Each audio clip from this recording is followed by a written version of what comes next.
Hello everyone, welcome back to another video of Makaut CET exam 2022। আজকের এই ভিডিওর মধ্যে আমরা আমাদের Makaut CET এক্সামের মধ্যে যে লজিক্যাল রিজনিং থাকে সেই লজিক্যাল রিজনিং এর কমপ্লিট প্রিপারেশন স্ট্র্যাটেজি বলতে চলেছি। তুমি যদি CET এক্সামের জন্য প্রিপারেশন করো তাহলে কিভাবে তুমি লজিক্যাল রিজনিং এর জন্য প্রিপারেশন করতে পারবে তা আজকের এই ভিডিওর মধ্যে আমি তোমাকে জানাবো।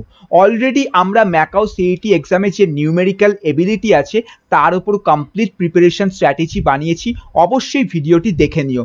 Makaut CET এক্সাম ওরিয়েন্টেড যাবতীয় আপডেট পাওয়ার জন্য আমাদের টেলিগ্রাম গ্রুপে তুমি জয়েন করো এবং আমাদের চ্যানেলটিকে সাবস্ক্রাইব করো এবং এর পাশাপাশি চ্যানেলের প্লেলিস্ট সেকশনে দেখবে একটি প্লেলিস্ট পাবে Makaut CET এক্সাম 2022 বলে। সেই প্লেলিস্টের মধ্যে তোমাদের সমস্ত ভিডিও আপলোড করা হচ্ছে, প্রিপারেশন স্ট্র্যাটেজি থেকে শুরু করে এক্সাম কবে হবে, ঠিক আছে, এক্সামের ফর্ম ফিল আপ থেকে শুরু করে যাবতীয় তোমাদের অ্যাডমিশন হওয়া অবধি CET ওরিয়েন্টেড যা কিছু থাকবে সমস্ত ওই প্লেলিস্টের মধ্যে তোমাদের আপলোড হবে। তাই অবশ্যই সেই প্লেলিস্টটি তোমরা একবার হলেও চেক করে নিও, দেখবে সমস্ত প্রকারের ভিডিওস তোমরা ওই প্লেলিস্টে পরপর কিন্তু ভালোভাবে পেয়ে যাবে। Makaut CET এক্সামের ক্ষেত্রে আমাদের যে লজিক্যাল রিজনিং এর পার্টটা থাকে, একটা জিনিস মনে রাখতে হবে, লজিক্যাল রিজনিং এর থেকে আমাদের প্রশ্ন কিন্তু অনেক লো লেভেলের আসে, অর্থাৎ অনেক কম পরিমাণে প্রশ্ন আমাদের পরীক্ষার সময় হচ্ছে লজিক্যাল রিজনিং থেকে আসে। যেমন গতবারের যদি কথা বলি, গতবারের এক্সামে হয়তো 2টো বা 3টে প্রশ্নই আমাদের পরীক্ষা থেকে এসেছিল। আমাদের মেন প্রশ্ন হচ্ছে Makaut CET এক্সামে ইংলিশ থেকে আসে, জিকে থেকে আসে এবং তোমার হচ্ছে আমাদের নিউমেরিক্যাল এবিলিটি থেকে আসে। কোনটা থেকে কত পরিমাণ প্রশ্ন আসে তা আমি নিউমেরিক্যাল এবিলিটির যখন প্রিপারেশন স্ট্র্যাটেজি ভিডিওটা বানিয়েছিলাম তখন বলেছিলাম, অবশ্যই সেই ভিডিওটাকে দেখে নেবে, তারপর এই ভিডিওটাকে তোমরা দেখবে। লজিক্যাল রিজনিং থেকে তোমার মাত্র 5% প্রশ্ন আমাদের আসার চান্সেস আছে, অথবা এরকমও হতে পারে যে পরীক্ষার সময় লজিক্যাল রিজনিং থেকে কোনো প্রশ্নই আসলো না, কিন্তু তারপরও আমরা কোনো প্রকারের রিস্ক নেব না। গতবার আসেনি বলে যে এইবারও আসবে না তা কিন্তু একদমই নয়। হয়তো পরীক্ষার সময় দেখা গেল এই বছর লজিক্যাল রিজনিং থেকে সবথেকে বেশি পরিমাণে প্রশ্ন আসলো। তাই আমাদের কিন্তু ইম্পর্টেন্ট যে চ্যাপ্টারগুলি আছে Makaut CET এক্সামের জন্য সেগুলো ভালো করে দেখে যেতে হবে। এখানে তুমি দেখতে পাচ্ছ লজিক্যাল রিজনিং এর আমরা হচ্ছে কমপ্লিট সিলেবাস প্রোভাইড করেছি। এবার এখানে টোটাল হচ্ছে আমাদের 30খানা চ্যাপ্টার আছে। এই মুহূর্তে তুমি যদি 30টা চ্যাপ্টার পরপর করার চেষ্টা করো তাহলে তুমি কখনোই CET এক্সামের আগে অবধি কিন্তু লজিক্যাল রিজনিংকে কমপ্লিট করতে পারবে না, ঠিক আছে, এবং কনসেপ্টও তোমার ক্লিয়ার হবে না। Makaut CET এক্সামের জন্য আমাদের জাস্ট তোমার হচ্ছে 8খানার মতো চ্যাপ্টার আছে, সেই 8টা চ্যাপ্টারই আমাদের হচ্ছে ভেরি ভেরি ভেরি ইম্পর্টেন্ট, বাকিগুলোর কোনো দরকার পড়ে না।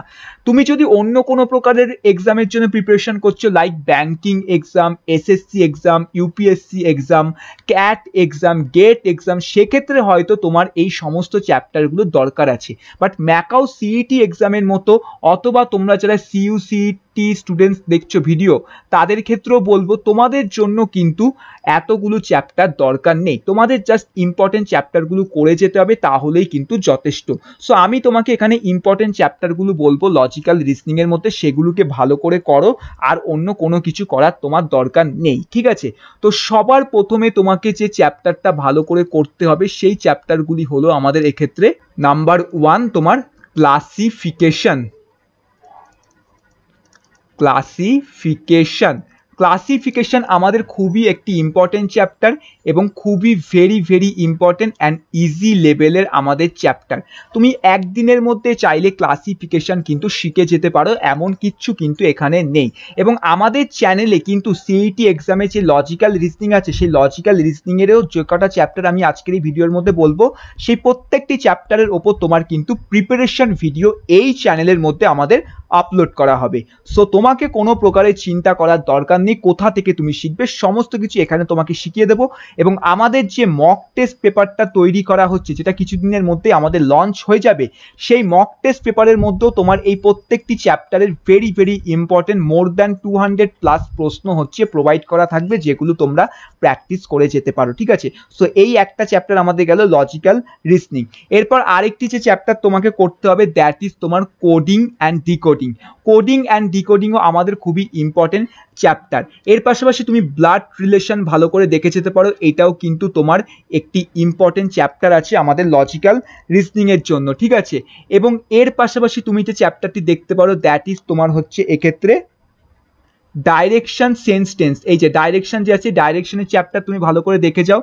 সিলোলিজম প্রচুর প্রচুর ইম্পর্টেন্ট সিলোলিজম, এবং সিলোলিজমে একটা প্রচুর ভালো লেভেলের ক্লাস আমি তোমাদের করাবো, কারণ সিলোলিজম থেকে কিন্তু প্রশ্ন আসার চান্সেস আমাদের কিন্তু এক্ষেত্রে আছে, ঠিক আছে, এটা আমি তোমাকে বলে দিলাম।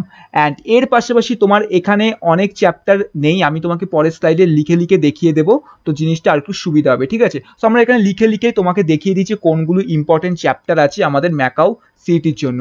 সো আমরা দেখবো হচ্ছে আমাদের macaw CET exam logical reasoning এর জন্য মোস্ট ইম্পর্টেন্ট, ঠিক আছে, মোস্ট ইম্পর্টেন্ট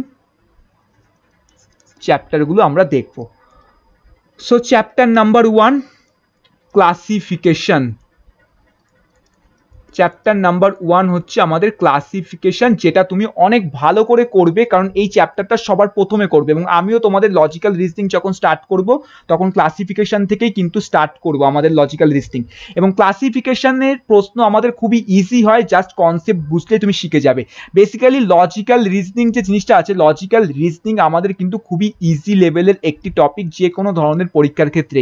তোমাকে জাস্ট কনসেপ্ট বুঝতে হবে ভালো করে এবং প্র্যাকটিস করতে হবে। যত তুমি প্র্যাকটিস করবে তত তোমার লজিক্যাল রিজনিং একদম ঝরঝরে হয়ে যাবে, ঠিক আছে। এই একটা গেল। 2 নম্বর হচ্ছে তোমাকে অ্যানালজি টেস্ট হচ্ছে ভালো করে পড়তে হবে, ঠিক আছে। যখন চ্যাপ্টারগুলো করাবো তখন এই প্রত্যেকটার মানে আমি ভালো করে তোমাদের বুঝিয়ে দেবো, এখন আমি এত কিছু বলছি না। Coding and decoding. কোডিং মানে এখানে তুমি ভেবো না যে কম্পিউটার সায়েন্সের কোডিং, এটা আমাদের অন্যরকম জিনিস, লজিক্যাল রিজনিং এর ক্ষেত্রে যখন শেখাবো তখন বলে দেবো, বাট এটাও কিন্তু আমাদের ইম্পর্টেন্ট চ্যাপ্টার, এটা থেকে পরীক্ষায় প্রশ্ন আসার আমাদের সম্ভাবনা কিন্তু আছে। এরপর নাম্বার 4 যে চ্যাপ্টারটা তুমি করবে দ্যাট ইজ সিটিং অ্যারেঞ্জমেন্ট, ঠিক আছে। সিটিং অ্যারেঞ্জমেন্টও একটা খুবই ইম্পর্টেন্ট চ্যাপ্টার, যে কোনো ধরনের পরীক্ষার ক্ষেত্রে, নট অনলি তোমার হচ্ছে সিইটি এক্সাম, ব্যাংকিং এক্সামে এর থেকে প্রচুর পরিমাণে প্রশ্ন আসে, ঠিক আছে। আরেকটা আমাদের আছে হচ্ছে ডাইরেকশন সেন্স টেস্ট, ঠিক আছে, ডাইরেকশন সেন্স টেস্ট।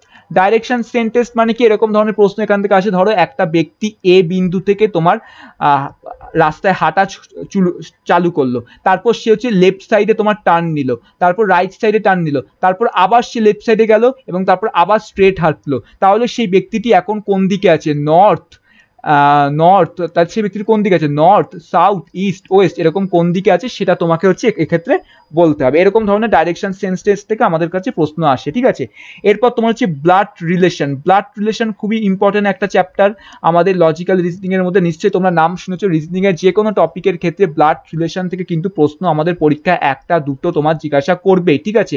এরপর নাম্বার 7 যে ইম্পর্টেন্ট চ্যাপ্টার সেটা হচ্ছে আমাদের সিলোলিজম, ঠিক আছে। সিলোলিজম বা যাই হোক যে কোনো একটা কিছু বলে, প্রোনাউন্সিয়েশনটাকে একদমই আমার ইগনোর করে দাও, বিকজ এইটার প্রোনাউন্সিয়েশন আমি এখনো অবধি ঠিক মতো করতে পারি না, সো প্রোনাউন্সিয়েশনটা ইগনোর করে দাও। জাস্ট সিলোলিজম থেকে একটা খুবই ইম্পর্টেন্ট চ্যাপ্টার এটা। অ্যান্ড নাম্বার 8 হচ্ছে তোমার Venn diagram. সিলোলিজম and Venn diagram তুমি অবশ্যই করে যাবে, এবং এই দুটো সবার লাস্টে আমরা করব, কারণ এই দুটো লেভেল যদি আমরা বলি, এই দুটো লেভেল হচ্ছে আমাদের মডারেট লেভেলের প্রশ্ন জিজ্ঞাসা করা হয়। বাকি এই প্রত্যেকটির ক্ষেত্রে যদি আমি বলি, ঠিক আছে, এই যে নাম্বার 6 অবধি যে আছে, 6 অবধি প্রত্যেকটা হচ্ছে আমাদের খুবই ইজি লেভেলের হচ্ছে জিজ্ঞাসা করা হয়। শুধু সিলোলিজম অ্যান্ড ভেন ডায়াগ্রামটাই একটু ডিফিকাল্ট লেভেলের হয়, কারণ এখানে আমাদের অনেক পরিমাণে প্র্যাকটিস করতে হয়, ঠিক আছে। যে জিনিসটা আমি তোমাদের কভার করিয়ে দেবো, তাই তোমাদের কোনো চিন্তা নেই, অনেক ভিডিওস আসবে সিইটি এক্সাম ওরিয়েন্টেড। সো তোমরা জাস্ট ঘরে বসে এনজয় করো ক্লাসেসগুলোকে, এবং ক্লাসেসগুলো ভালো লাগলে অবশ্যই লাইক করবে, শেয়ার করবে সকল বন্ধুদের মধ্যে। তোমাদের সিইটি এক্সাম ক্র্যাক আমি করিয়ে ছাড়বো, এটা আমি তোমাদেরকে বলে দিলাম। জাস্ট আমি যেভাবে বলবো সেইভাবে তোমরা ফলো করো, অবশ্যই সিইটি এক্সামে প্রত্যেকে অনেক ভালো র্যাঙ্ক কিন্তু করতে পারবে প্রথম চান্সের মধ্যেই। সো এইগুলো ছিল আমাদের কিছু ইম্পর্টেন্ট চ্যাপ্টার লজিক্যাল রিজনিং এর মধ্যে, এবং তোমরা এই চ্যাপ্টারগুলি ভালো করে করো, অন্য কোনো চ্যাপ্টার করার তোমাদের কিন্তু দরকার নেই। জাস্ট এই চ্যাপ্টারগুলি তোমরা ভালো করে যাও, তাহলেই দেখবে লজিক্যাল রিজনিং এর থেকে যদি তোমাদের প্রশ্ন পরীক্ষায় জিজ্ঞাসা করা হয়, তোমরা সমস্ত প্রশ্নের অ্যান্সার দিতে পারবে খুবই সুন্দরভাবে, ঠিক আছে। তাহলে আমরা কি হলো, তাহলে আমরা নিউমেরিক্যাল এবিলিটির ওপরও এরকম প্রিপারেশন স্ট্র্যাটেজির ভিডিও বানিয়ে দিলাম, লজিক্যাল রিজনিংয়ের ওপর বানিয়ে দিলাম, বাকি রইল ইংলিশ অ্যান্ড জিকে। ইংলিশের ওপরও খুব শীঘ্রই আমরা বানাবো, জিকের ওপরও খুব শীঘ্রই আমরা ভিডিও বানিয়ে দিয়ে আমাদের চ্যানেলে পাবলিশ করে দেবো। অবশ্যই ভিডিওসগুলোকে তোমরা দেখবে। তার আগে একটাই কথা, এই ভিডিওটাকে অবশ্যই লাইক করবে, শেয়ার করবে সকলের কাছে, এবং অবশ্যই আমাদের চ্যানেল নতুন হলে চ্যানেলটিকে সাবস্ক্রাইব করে পাশে থাকা বেল আইকনটিকে প্রেস করে দাও। সমস্ত প্রকারের আপডেট তোমরা CET exam, BCA oriented, MCA oriented এই চ্যানেলের মধ্যে কিন্তু প্রতিনিয়ত পাবে। সো তোমাদের সঙ্গে দেখা হবে আবার নেক্সট ভিডিওতে।